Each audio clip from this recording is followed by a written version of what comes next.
morning, everybody. Welcome to the fourth episode of Meet the Retailers. I am your host, Stacey Mooney, otherwise known as the Retail Live Lady. And this week, as in weeks past, we have three retailer guests who are going to join us this morning. They are incredible guests, and we're excited to have them. So I'm going to go ahead and introduce our three guests for this week's episode. First, we have Nate Ohme. He is the real estate director for Great Clips. We have the senior regional real estate manager of the Panda restaurant group, Kane. And we have the CEO and founder of Woof Bakery, Mr. Paul Allen. Gentlemen, thank you for joining us this week. We're happy to have you. As in weeks past, everybody, we're going to just fire away with some questions for our guests. And at the end of that, and at the end of my questions, I will do my best to answer your questions, which you are able to submit using the Q&A feature at the bottom of your screen. So we're going to jump into this. I'm going to start with Paul. Paul, I'm familiar with Wolfgang Bakery. In fact, I was just at your South Tampa location right before COVID hit us.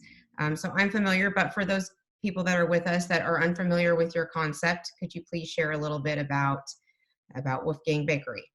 Of course. Great. Wolfgang Bakery is a 13-year-old company. We started in November 2007. And today we are a chain of over 130 stores in 17 states. We are primarily a pet services company today. The company was formed to be a simple bakery in 700 square foot space, and simply didn't work. You needed the services element to make it work. And today, Wolfgang Bakery is a chain of pet food stores, but grooming stores. And we have also wellness clinics and doggy daycares in some locations. Wolfgang Bakery today as a company is a great company. We are very proud where it is today, and looking forward to getting through the COVID-19 issues. Yes, as we all are. I'm going to just stick with you for a moment. So I'm curious, how did you get in? How did you develop? What was the impetus for the development of your concept? Did you have a history with pets or retail, or how did my background was franchising, and my wife's background was marketing, and we both had a love for dogs. And really, we saw other concepts that were out there at the time and thought it would be nice to do it, and both quit our careers and decided we would open a store, which was probably not a good idea at the time in September 2007. But thankfully, we got through it, and we managed to quickly realize it had to be a franchise to work. And so we immediately franchised from the first location. A couple of months after we opened the first location, we sold the franchise and franchised since day one. And where was your first location? In Abacoa, on Donald Ross in Jupiter. Oh, wow. Okay. A big shout out to Brock Development, because I often say that if Brock Development hadn't given us the first location, which was literally next to a Starbucks, and if North American Properties hadn't given us up in Palm Beach Gardens, we wouldn't be here today. So, I do thank the landlords that really, in the beginning, believed in the little concept that we had. It's a different world today, but thankfully we're still in those two locations as well. That's awesome. I think, it's interesting that you say that it wasn't a great time to open because, I'm going to bet that there are a lot of other individuals and couples out there that right now are thinking about what they can do, what concepts they can open, probably as a result of being laid off or furloughed. And so it's interesting that you opened Wolfgang at another time when our country was going through a pretty bad time in real estate and other markets. And so I think that's pretty interesting. So Thank you for sharing that with us. Kane, I'm gonna jump to you. So you are with the Panda restaurant group. You want to share a little bit about your brand, how long you've been with Panda and all that good stuff? Absolutely. Panda Restaurant Group is a pretty cool story. It's what I consider a American success story. The Churn family moved to separately. Andrew and Peggy moved to the U.S. from Taiwan in I believe it was 65-ish and met in college in Kansas, and then went to school in Missouri as well. And kind of started from scratch with true immigrants, and from there started Panda Inn, which is a full service sit down white tablecloth restaurant that there's still units in Southern California. And the coolest part of the story to me is when Andrew was approached by a mall landlord about doing a concept in a faster version inside his mall, at the time Glendale Galleria. He brought it up and said, "We really like your food. We'd like to do several restaurants in a mall and call it a food court." And Andrew, to his credit, said, "Yeah, I think we could put something together and do that." And from there, in 1983, the first Panda Express opened and did extremely well. And we grew kind of as a mall brand for the first few years. And now most people, know us more as a street brand, QSR, fast casual drive-through, which obviously during COVID-19 has been huge for us. I know we'll get into that a little bit later, but the end caps without drive-throughs have been hit extremely, extremely hard. The drive-throughs have also been hit by this, but not nearly as much. So that portability of the food has been huge. And who would have known in 1983 that, we'd be going through this and that drive-throughs would be so important. Right. Thank you for that. That's where did you said Andrew, where did he actually have his first location? I'm sorry, did I miss that? Well, Panda Inn, the original was in Pasadena, California, Okay. Instead of Los Angeles. And the first Panda Express was in Glendale Galleria, also in Southern California. So I'm from the Northwest, and I had a stint where I was back in Washington State, and I guess it was 2008, 2009, somewhere in there. And I remember noticing even in the Tri-Cities, which is a very small, small towns or small market made up of 3 small towns, that there were Panda, the Panda Express had a good footprint even then. So I figured they must have started on the West Coast and come this way. So thank you for sharing that with us. I always love hearing about, how brands got their start, especially when they're at the size that all 3 of your guys' brands are today. So very interesting. Nate, we're going to jump to you in Great Clips. I think that most everyone knows who Great Clips or knows about the brand and what y'all do. But you want to just share a little bit about the history of Great Clips and how many units you guys have today? And Sure. Great. So we are a family-owned and operated company with 4,500, before the crisis, 4,501 open and operating salons. As of today, we've got about 45 and 50 that are open right now, but obviously working back towards that 4,500. The company's been around for about 40 years. So started back in 1982 here in Minneapolis by 3 gentlemen, one of which is still our current owner today. He's still chairman of the board and owner of the company, Ray Barton. So it's, like I said, it's always been a family-owned and operated brand, and always with just the one single brand, Great Clips. And that's been the focus, is keeping it very simple. And he was very clear from early on that he wanted to do one thing and do it very well, and has stuck to the core business of, for the most part, dry haircuts. So where other salons have added services and doing various things, selling other things, we've really tried to stick to the core business of dry haircuts, and doing that extremely well, and in a volume business type of way. So we really focus on driving traffic through our salon. The goal is get people in and out as fast as we can, get them back into their day. We do that with the online check-in app. We do that with a very efficient way to cut hair and to move people through the salon, and it's worked very well for us. So we've had great growth over the last 5-10 years especially, and we're excited to see that continue once everybody gets back to work. hopefully sooner rather than later, right? Right.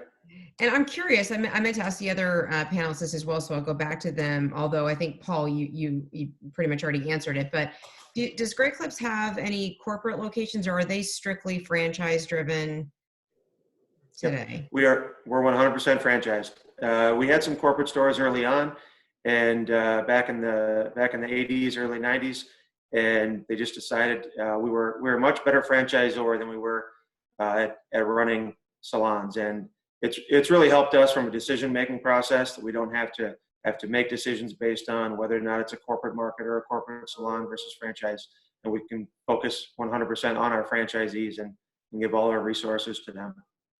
And so how many franchisees do you guys have today? We have about 11. You can average, I'm sure. I mean, not down to the. Right. It's about 1,100 operators in the system for the 4,500 salons. Wow. Amazing. Thank you.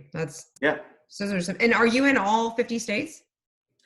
Working there. We're going to be opening our first salons in Maine here coming up. And we're just getting into Louisiana and Mississippi. So we're in about 200 markets, and this year we'll end up being in all 50 states.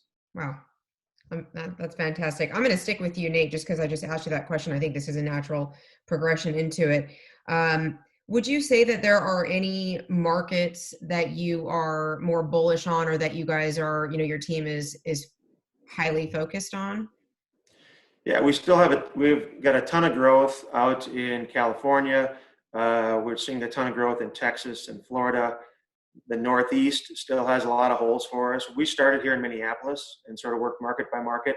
And so we've got a great foundation here in the Midwest and in a lot of other markets as well, but still a lot of holes for us, and I guess the Smile States, still a lot of growth there. Miami, especially LA, especially, and then in Canada as well. We've got about 160 salons across Canada, but still relatively new to a lot of those markets. And so we're hoping for a couple hundred more stores in Canada over the next few years. Okay, great. And then, so I think you answered this, you just said a couple hundred more. So for the remainder of the year and then 21, how many units would you say, given the current circumstances, do you think that you'll add? I realize that number's likely changed over the last, 60 days, but where do you see that going? It's a great question. We've got about 140 stores still in the pipeline to open this year. Would love to see that happen. We'd love to, close out the year with roughly 180 new salons. It's day by day what that number looks like and how we're working through it, but that's the goal. So fingers crossed, and hopefully we'll come out of this soon and get back to building salons. And is that the same for 21? Would you say is that fairly consistent? Yeah, it's consistent. We've seen that same number for about the last 3 or 4 years, somewhere in that between 160 and 200 on an annual basis. My team signing leases. Our goal is to sign about 225 leases this year. Again, we expect that number to come down some, but we're bullish on what that looks like. Being in a 150 to 175 range. Okay, thank you. Paul, I'm going to jump back to you.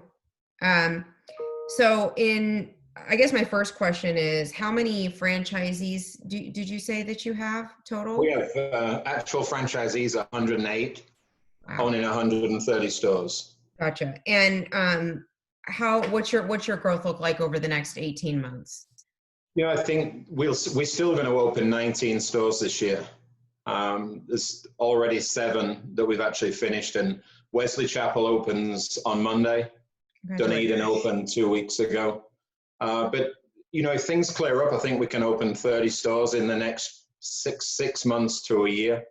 But we're limited on growth for the size of the company. Mm-hmm. We are inundated now, so we're really turning around now and going back into markets that we're strong in. And so you're going to see Florida go from maybe 60 to 100 stores in the next couple of years. And, we're in Orlando, we have 25 stores today. That's going to go to 30 this year. Wow. So we go into markets now and really capture a market. And it's been really strong for us as growth has gone. And so, you obviously mentioned Florida. Where else are kind of your hot spots? We're strong in Texas. And we're also strong in the Sensing a theme here, Carolinas. you guys. Are you going to say California too? No, I don't think, as long as I'm involved, I don't think we'll ever go to California. I think one of the biggest mistakes we made was going maybe into Vegas, even though our stores are super successful. As a smaller company, we have to support the staff, the stores, and, we don't have a massive infrastructure. So, as the owner of the company, we've got to turn around and certainly watch where we're going. We're fortunate sometimes that we opened a store in Dothan, Alabama that is incredibly successful from day one. But, we've got to look now going back into Florida, where I think eventually we could have 300 stores just in Florida. I think you'll see the Tampa market go to maybe 15 stores within a year.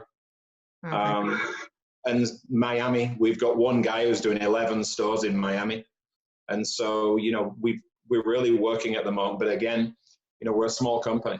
Yeah, no, I get it. So, I mean, just from a management and infrastructure standpoint, the closer they are together, the easier for everyone, probably. You look at Savannah, where our franchisee, Greg Ladd, he has 5 stores within a mile. And, in that situation that you can put 5 stores in downtown Savannah. I was going to say all in that downtown strip areas where. Yeah, and they're all successful. They're all stores doing $500 or $600 a square foot. That's incredible. So, we know now as a neighborhood pet store, that's what we've got to do more of. Gotcha. Very fascinating. Kane, I'm going to jump back to you now. So, are they all franchise driven, or what's we are all corporately owned? You're all corporately owned. 2,100 corporate stores. We do have, in the cases of airports and some of our international, we have partners, but we don't have any franchisees at all. Gotcha. And so, in terms of your growth trajectory, what you're looking at for this year and say 2021, how many units are you hoping to open this year and then in next year as well? I'm very happy to say that we have a pipeline of over 100, and we haven't killed any of the deals in the pipeline. Now, we have delayed some openings and decided, for various reasons, if they're anchored by a lot of soft goods, we may hold off on those openings, but nothing in the pipeline has been killed. Drive-throughs obviously are very important, as I mentioned before, and we're going to do, I would think this year we're going to open between 85 and 100 stores. That might be a little aggressive. We may open a lot in the third and fourth quarters because we held up some of them now. But a week and a half into this COVID-19 stuff, when everything went on lockdown, we still opened our store in Fort Oglethorpe, Georgia, just south of Chattanooga, and it's done great. We opened Fayetteville, Georgia, just south of Atlanta. It's done very well. Again, drive-through driven. So those have been real positive things. We're prepping to open another store next week. So picking and choosing, but nothing in the pipeline is getting killed. So we'll be right back on doing another 100 deals to 150 deals this year. It's interesting. So we've had a restaurant, a QSR, I think for every episode thus far, and every single one of you have said the importance of having a drive-through. And so, of course you wonder, how's that all going to flesh out when everyone wants a drive-through, and how much more are folks going to be willing to pay to get that location with the drive-through? It's just, it's interesting. Well, the thing I would add to that is I think we as an industry need to push municipalities and communities to approve, the governmental agencies to approve drive-throughs more. A lot of them had gone away from it, but you've seen that your constituents need drive-throughs in a big way, and they already liked them a lot. And there's kind of a bias against drive-throughs in some areas, and I think there's a real need for it in these communities. Yeah, I agreed. I think, and obviously with everything that's happened, that need is very present in everyone's minds. It'll be interesting to see, how landlords address that, particularly in new developments. They can try to account for that, but how existing shopping centers go in and, try to address that, I think will be interesting for all of us to watch. I'm going to stick with you, Kane. How has it, so I've asked a lot of our guests in the past 2 weeks, what their reopening strategy looks like. I know, as you mentioned, the ones that have a drive-through are still doing fairly well, but for those that don't have a drive-through, and even for the ones that do, that getting reopened is obviously critical. How are you guys? What plans are you putting in place to reopen? I'm sure it's like a lot of other folks, but what are you guys discussing internally on that front? We are, there's good and bad of having 2,100 stores. In one hand, we have a huge database to see where sales have been impacted and how we can evaluate, with that many stores to evaluate sales. The negative is you can't make a blanket statement about how we're going to reopen, because there's areas like New York where who knows if we're going to really reopen anything full blown this year. In other areas like here in Georgia, dining rooms are opening with a lot of our peers all over. We haven't opened dining rooms yet. So we're doing it more on a regional and what we call ACO level, area coach of operations. So they are handpicking their stores that are going to reopen based on what they have seen through customer demand, whether it's Uber Eats and Grubhub, the third-party delivery, walk-up traffic, things like that. So it's really store by store and region by region more than a national initiative to reopen. Yeah, I mean, makes sense.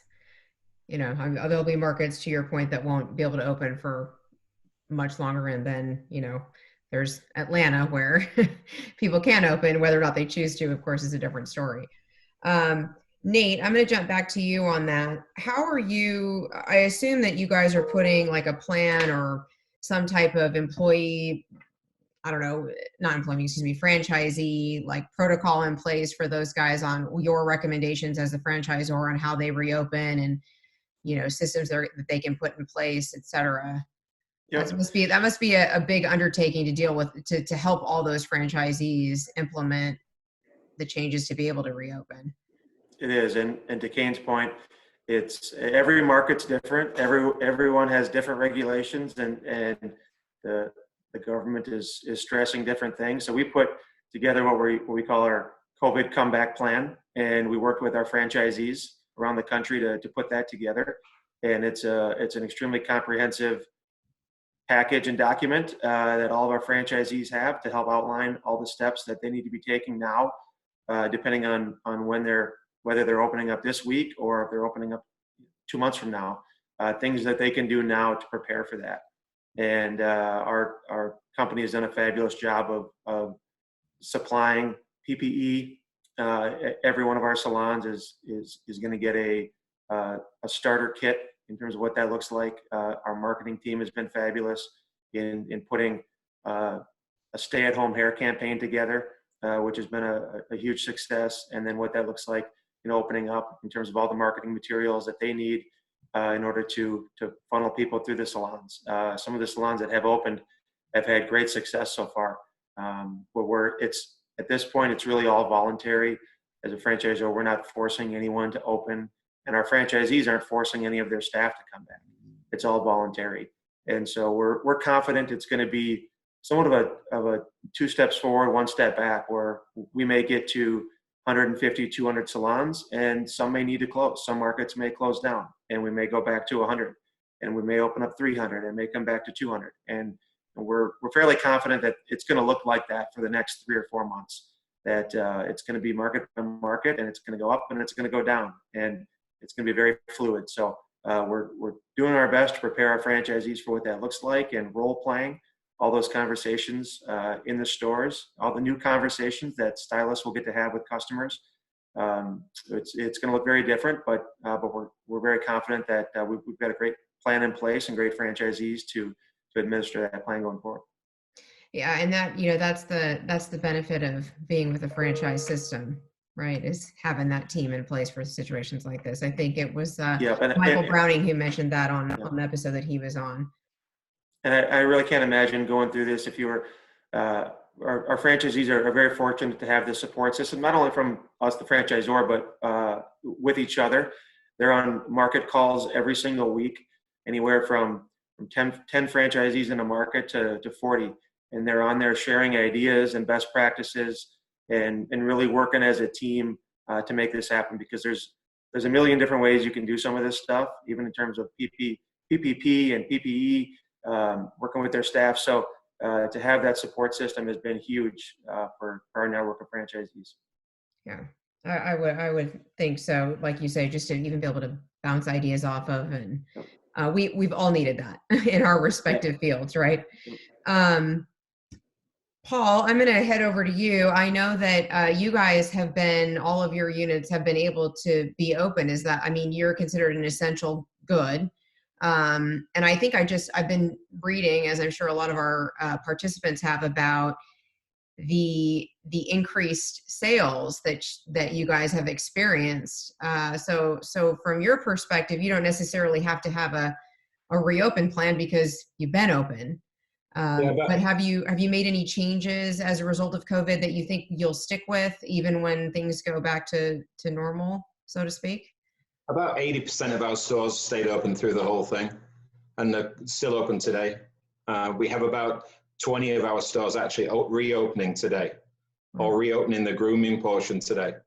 And so we've had a plan in place, and obviously working with our franchise owners and our team to make sure that we're all working at the same pace, really going back into this.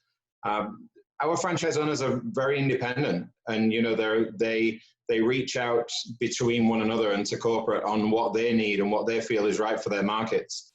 And we've seen some franchisees that have literally closed the door, and you have to knock on the door to go in one person at a time.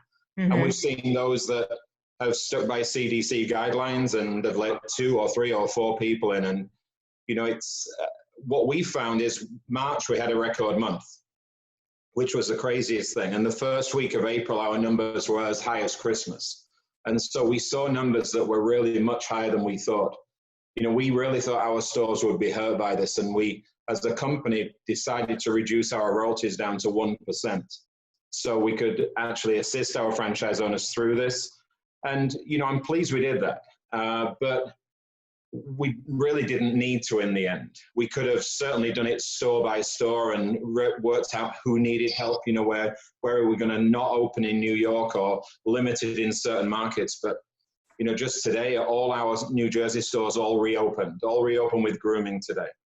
And there's been some markets like Pinellas County that thought they could put rules in that were better than everybody else. But, the governor put his new rules in, and our Pinellas County stores are reopening with grooming starting today too. So we're really optimistic for the May month, definitely. And just like Great Clips, people need to get the dogs groomed. Most people need to get their hair cut. So, for us as a company who, predominantly with this year, we'll still groom 1 million dogs this year. So for us as a company, it's not been a bad thing right now. It's brought the franchise owners close together, and it's brought us as a company. We've learned a lot through this, and we'll come through it a lot stronger. Well, I commend you on doing what you did for your franchisees, even though maybe you didn't need to in the end. I'm sure that has created extra goodwill for you with your relationships with them. So it was not for naught, as they say. I'll stick with you, Paul, just because I've got you on here. Let's jump into site criteria, real estate requirements, how you like sites submitted. So tell me, if you would, just what your hot button points are on site selection, size, co-tenancy, types of shopping centers, what your customer profile is. What do you look for in a good site? I think I think our perfect site is probably as close to 1,400 square foot as we can get. But the stores that we have, the best stores, the villages within our system, Fleming Island, Midland, Texas, and most of the Raleigh stores, stores that are doing $1 million plus in a 1,200 to 1,600 square foot footprint. We know today that co-tenants really don't matter to Wolfgang. We become a standalone tenant in a way. It's great to think you want to be near Whole Foods, but the Whole Foods customers are going in and out, and they're not coming shopping for food. And because we're grooming driven now, we really don't mind a standalone location that could be the greatest standalone location. could be the best thing we're looking for. So we used to think it was Publix, and I think we're still in about 25 Publix plazas. But you know, we now look at it and say, you know, when you look at the top 10 stores in Wolfgang, they're not in Publix plazas, they're not in Whole Foods plazas. They're in standalones, and they're in small strip malls, and we've done really well at getting a client base that follows us wherever we are. I think, you know, it's interesting because I remember, did you have a location, or do you have a location in Bonita Springs, Florida? No, we never had one. Coconut Point, maybe? No. I don't know. It was somewhere, I mean, somewhere at a lifestyle center somewhere in Florida. You know, I've been, you know, all over the place with real estate in the last 20 years. But I just remember the first time walking by it, I was in a lifestyle center. Maybe it doesn't matter.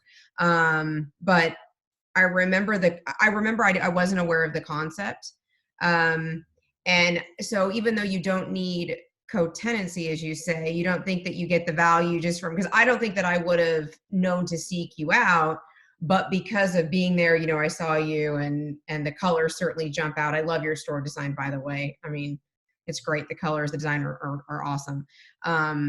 But you're saying that really you think at this point in your development, it's just icing on the top, but not necessary.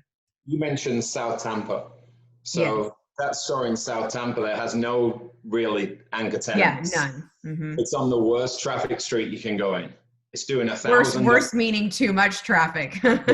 It's doing $1,000. For those of you who don't know, he's on Dale Mabry, South Dale Mabry. It's doing $1,000 a square foot, and 70% of the business is grooming. So the grooming clients are sticking their dog in the car, and they're coming in with their dog, and they're not going anywhere else. We became a services company. And I think as Wolfgang grows and you see Wolfgang wellness clinics start to open, you know, we focus now on looking at a store for the grooming element and not for the you know, we used to build a store and make it 80% retail, 20% grooming. We just opened Apex, North Carolina, and 80% grooming, 20% retail. Yeah, that makes sense. I think at the time that I would have seen that location, you were heavily focused on the bakery component. Right. Whereas, as to your point, you've evolved a lot since then. Yeah, you know, today we're the 9th largest pet food chain in North America, and we're the 4th largest grooming chain in North America. So it's all grooming. That's a switch from the original concept. I know, and grooming's got no cost of goods as well. So our franchise owners like it because they don't have to buy stock to make money. So right, that's good. So in terms of sites, so do all of your franchisees? Do they select their own brokers? Do you help them with that? How does that work? And how do you folks get sites presented to you? It's interesting. Until about a year ago, we just did it all ourselves. And we would find a site and do nothing. We didn't use a broker. We approached a few brokers, and it's interesting to be on this today. We approached a few brokers and said, listen, we're looking for sites, we're looking for tenant representation, and we were completely ignored.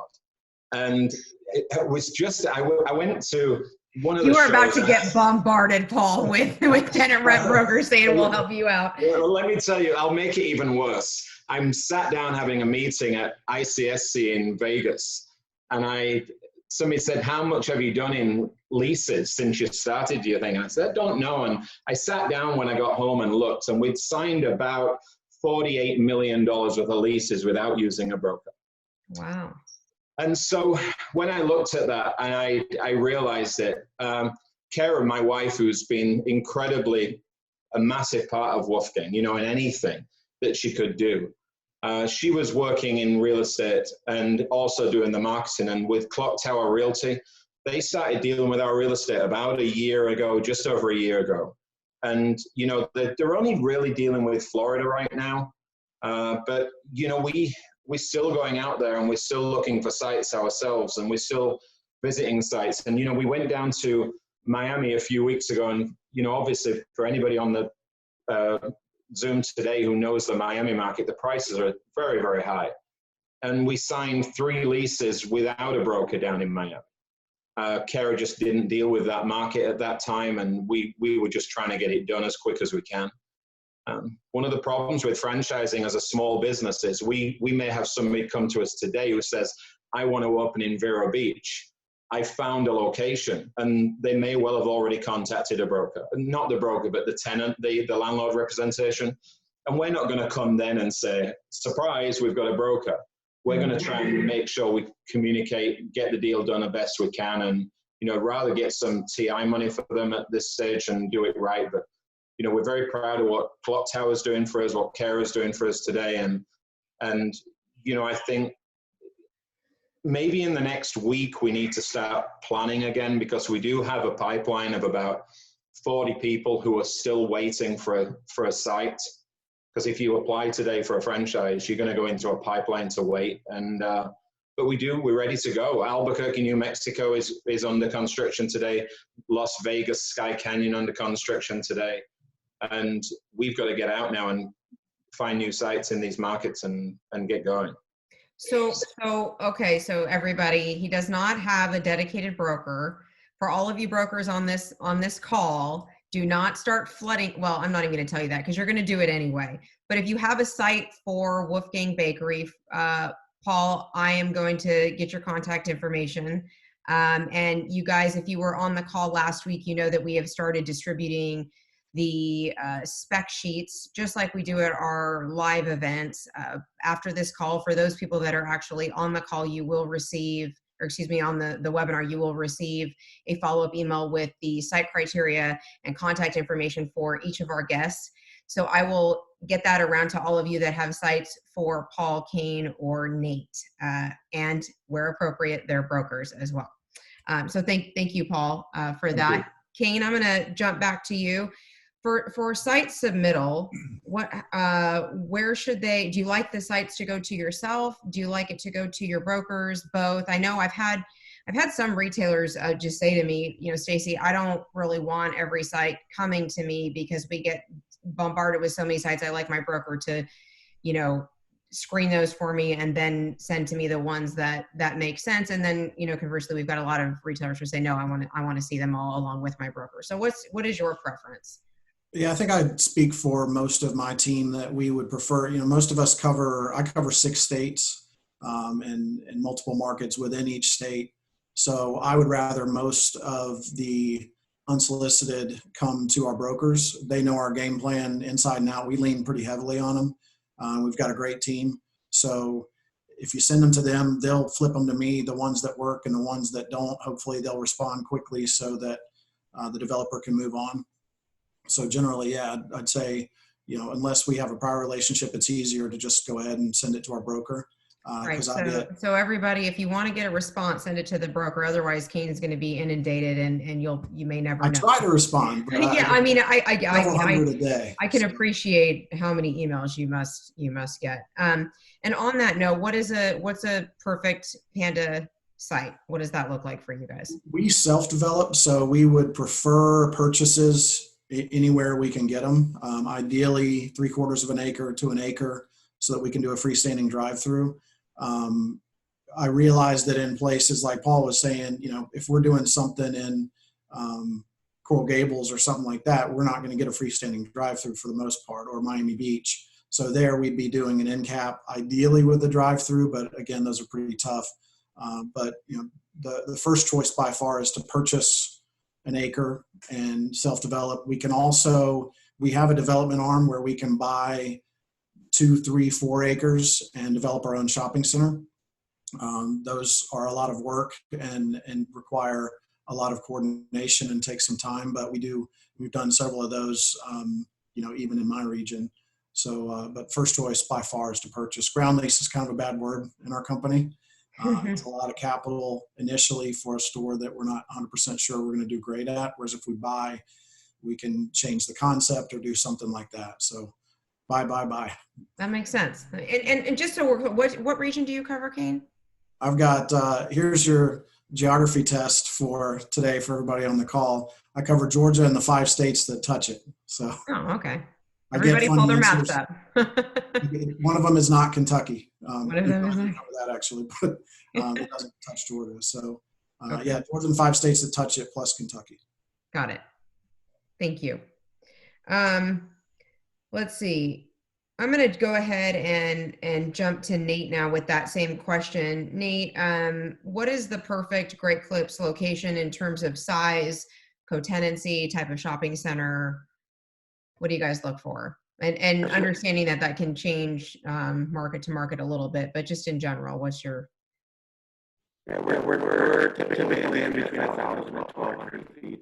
A width of around 16 feet or larger. 20 by 60 is. But we do all types of real estate with 4,500 salons. We find ourselves in a lot of different situations. We don't have any in mall locations. All our stuff is open air shopping centers, and we do whether it's ads in line. We don't very few standalone sites because we really do feed off of other retail traffic. But we love visibility. We love co-tenancy with other national tenants. And there's actually great partner of ours. We've done a few deals with Panda in some of their developments. Nate, I'm sorry. I'm going to interrupt you. For some reason, your sound is, I think it's on your end. I don't know. You sound like Darth Vader. Every boy has dreamt of sounding like Darth Vader at one time or another, and today is your day. I don't know if I think it's on your end. I'm going to just try one of the other guests and see if it continues to happen. So we're gonna jump back to Paul, and then maybe Nate maybe it will be resolved on your end. I hope. Paul, I want to ask you, in terms of, and I think I already know the answer because you kind of touched on the fact that you haven't had too much change as a result of this. But have there been any changes you have made to your deal structure or requests with landlords as part of what you've learned through this? Any changes to like your form LOI, things you've added? I know that some of our past guests have talked about extending their construction time. I know that Kane had mentioned pushing off opening dates, things like that. Have you made any changes to your kind of deal structure since all of this happened? We've asked a couple of the landlords where we're getting close on Claremont, which is the new store, and on the Sky Canyon Las Vegas store. We asked them to put us a couple of months extra on, and they did it without question. They were fine. Some of the plazas we found are working with us easier are the ones that had Lucky's supermarkets, and we'd gone along and looked for that site, and obviously Lucky's closed, and we were left there in that site. So the one in Claremont especially has been that. But no, we're going ahead. We're going ahead as planned, and we, as I said with Dunedin, we went ahead and planned and opened. We opened that two Saturdays ago, and it's been really successful since we opened it. And Wesley Chapel on Monday, so we're going to go ahead and continue to open stores the way we do. And we obviously worried a little bit on travel restrictions, so we got to get out to Albuquerque, got to get out to Colorado, because these stores are under construction, got to get out to Ohio and finish the Ohio store. But our plan is not really to stop, it's just to continue doing what we're doing. Okay, and so you're not adding any provisions that would, I know that there's all kinds of things that have happened because of this from, obviously people are saying, force majeure does not cover COVID. And so people are making adjustments to their language. I know some of the clients that I represent are certainly doing that. And they're also, they're adjusting construction time or free rent time or anything that they can do to give them a little more comfort that they can open a little later, with the idea, of course, this is further in the rear view. But again, I know your situation's a little different. You're one of the few that have not been as drastically or at all impacted. I mean, everybody's been impacted, but I'm talking about the business, of course, as impacted to say our other guests. So I was just curious if your deal form had changed at all, but it sounds like you guys are doing pretty well. Yeah, but it does make you wonder what I don't know about you guys, but I know that I've thought about, so none of us could have ever anticipated this, of course. But it makes you think, like, what else am I not thinking about that I should be thinking about, that I should put, kind of safeguards in place. I don't know if that's like a technology shutdown where the internet, I've had people say, well, gosh, the next thing is what if the internet just completely shut down and how that would impact us. And, I think it's just got all of us thinking about how can we protect ourselves as much as possible. So I don't know that we all can, because again, none of us could have accounted for this, but I know that lots of folks are putting, different measures in place to protect themselves, just even if there's like a resurgence with this, which of course a lot of people are concerned about and talking about. Kane, has Panda made any changes to their like form, LOI releases with respect to, responding to what's happening today? Yeah, we have, we're adding language into all the deals that are in progress to address pandemic type things. It's going to be interesting coming through this as an industry to see how we define force majeure going forward, whether it's rent commencements, wherever it applies. There's kind of a strong argument on both sides how force majeure applies to these things. In my opinion, obviously I'm biased as a tenant. Force majeure, to me, this is the textbook force majeure situation that we're going through. But how it's applied and whether or not it affects rent is all about how it's written in the lease. So we are addressing it. Most of the landlords we've worked with have been understanding that we need to address this going forward just to protect both sides. So as we work through that paragraph, it's pretty important to get it right for the next one. Unfortunately, there probably will be, or another flare up or something like that. Mm-hmm. Yeah, I know. I was talking with a landlord. It was pretty refreshing because we were in the middle of, negotiating a deal, and they voluntarily came to us and, added a significant, I'm talking like 5 extra months of construction time. It's still or open language, but they recognized that, kind of getting the construction teams back together and getting governmental offices reopened and the backlog of permits and all that stuff would probably impact the tenant's ability to open, at least not as quickly as they used to be able to. And so they were pretty gracious to just voluntarily, offer that. And I think that kind of brings us to another point. Nate, we visited about this briefly right before we went live, but just, and Kane, I'll stick with you. You touched on this, but just what would you say has been the general response for the most part from, any landlords that you have? Do you find that they're being accommodating for the most part? Have you been surprised at their response? Accommodating in what way? I don't rent, in terms of offsetting rent or abating rent or just their general willingness to help since you're not able to generate the sales. It's been really varied. I think in those situations where, we're down 65 to 80% in some of these end caps, we have to go at it pretty strong and say, we are going to close this store and either lay off or furlough the entire staff, and we can't go forward. Regardless of what it says in the lease, we are hemorrhaging money at this location, and it doesn't make good business sense to keep this open.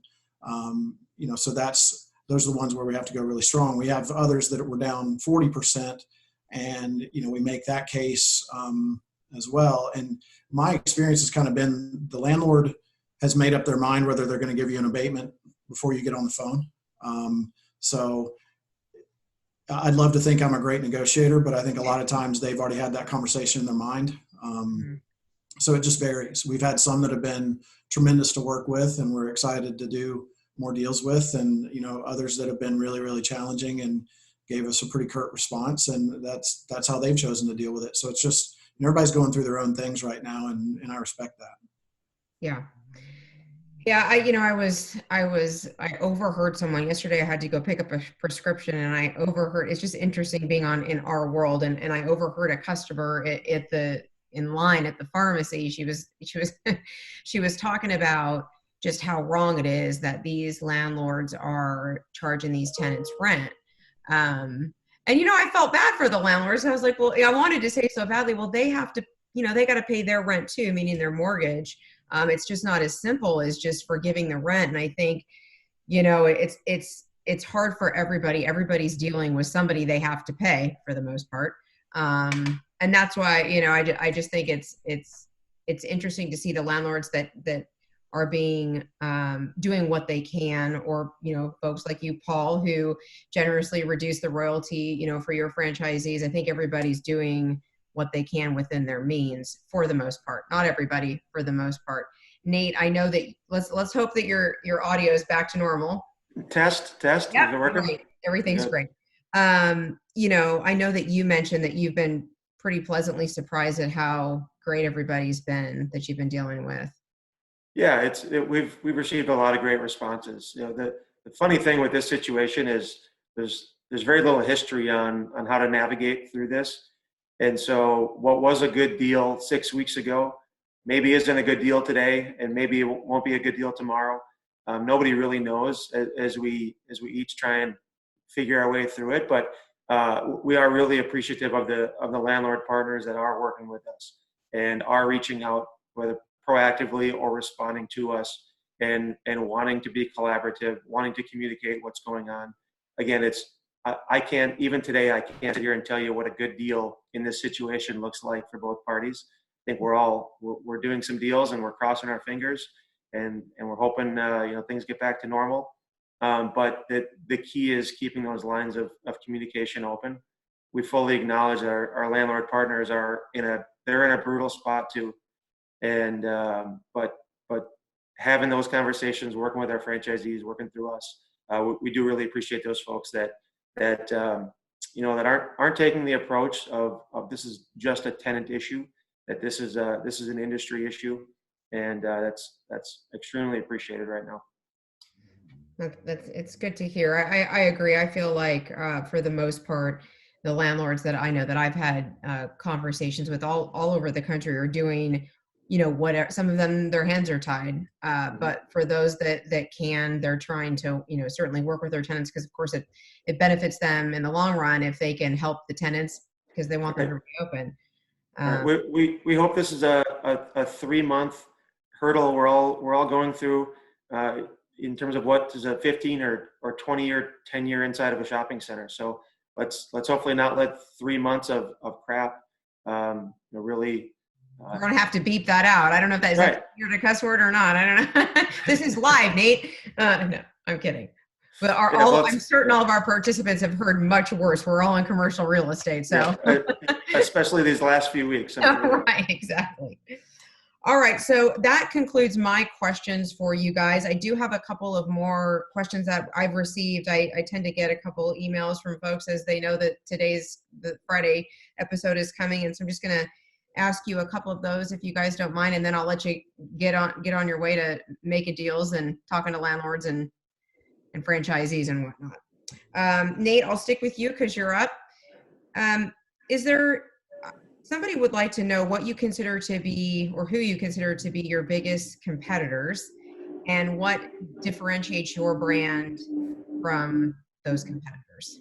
Sure. Well, in the real estate world, our competitors are any other small shop spaces. Anybody fighting for 1,000 feet, or taking those pads or those inline spaces. So we've got other national hair competitors, but we tend to go up against a lot of other national retailers for space right now. There's very little new development on a national level, and so we're all fighting over a lot of the existing space. So that's just from the real estate perspective. And then the second question is what sets us apart? Mm-hmm. Again, I think it's the fact that we're a volume business. We talk in customer counts. We don't talk in sales internally. The worst thing we can see in our segment is when sales are going up and customer traffic's going down. We want to drive 600 customers a week to all of our salons, 600 plus. And we focus on what market numbers, franchisee numbers, per salon numbers, as to what that looks like. And we're constantly finding ways to drive more traffic to our salons and to your shopping centers. So I really think that's the biggest difference. The online check-in app has been huge for us. It's a great way, even especially now, for people to make appointments and use that to get into the salons. If you check in online, your average wait time inside of a salon is less than 5 minutes. So now more than ever, I think people are going to be leaning on that app to get out and do their business. That's been huge for us. It's been going into this, we had about 45% of our customers were checking in online, and I think that number is just going to blow up going forward. Great. Nate, since we had technical difficulties with your audio, I do want to give you the opportunity to highlight your site criteria really quick, because I think Sure. a lot of that was hard to hear. So do you mind just going over that real quick for us? Yep. 1,000 square feet. We're looking for visibility. We're looking for access. Our customers don't necessarily like navigating through parking lots or lots of intersections inside the lots. We like to be up on the street or near the grocery store for that visibility. We've got families with kids trying to get people in and out of the salon. It's a very convenience-oriented brand, and so we don't have to be in anchored centers or power centers. We love to be there, but we just love anything with visibility and access to get our people in and out. Great. And I'm curious, just for my own, what's the average what's the turnover time per customer? So customers are typically inside of our salons for about 20 minutes. The average haircut time is somewhere around 14, 15 minutes. And then the transaction to go along with it. So I'm thinking parking. Sure. Yep. You bring in a lot of people, but you're turning them over quick. Turning them over quickly. Yeah. Exactly. Parking is always an issue. Yep. For all of us. Kane, do you want to answer that question about what makes, Panda different than who do you consider to be your competitors? Is it like Nate in that it's not necessarily specific to your category type, but more just anybody that is looking for your footprint?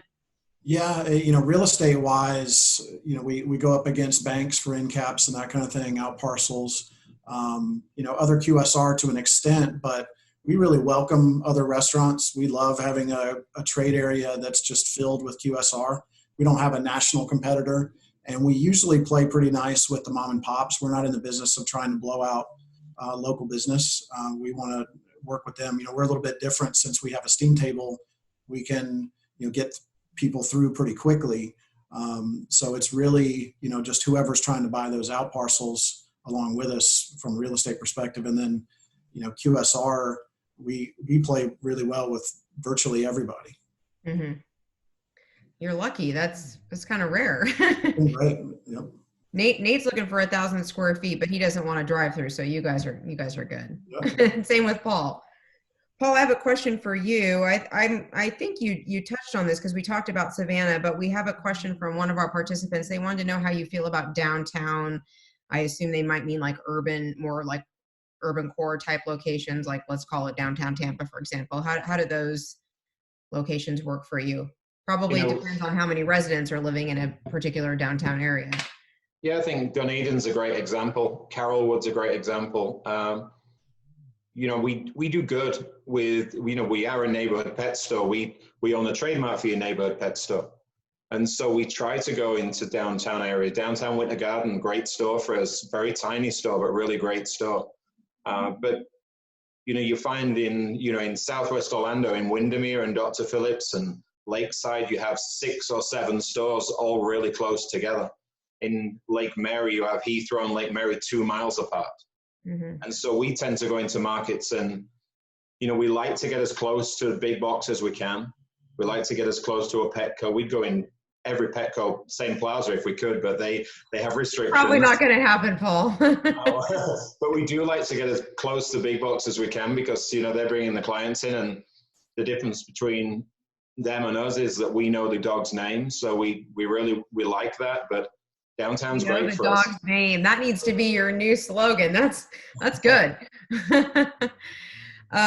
Thank you. I would assume that, high-rise residential towers and things like that would be really good for your business. So it seems like downtown would be very good for you guys.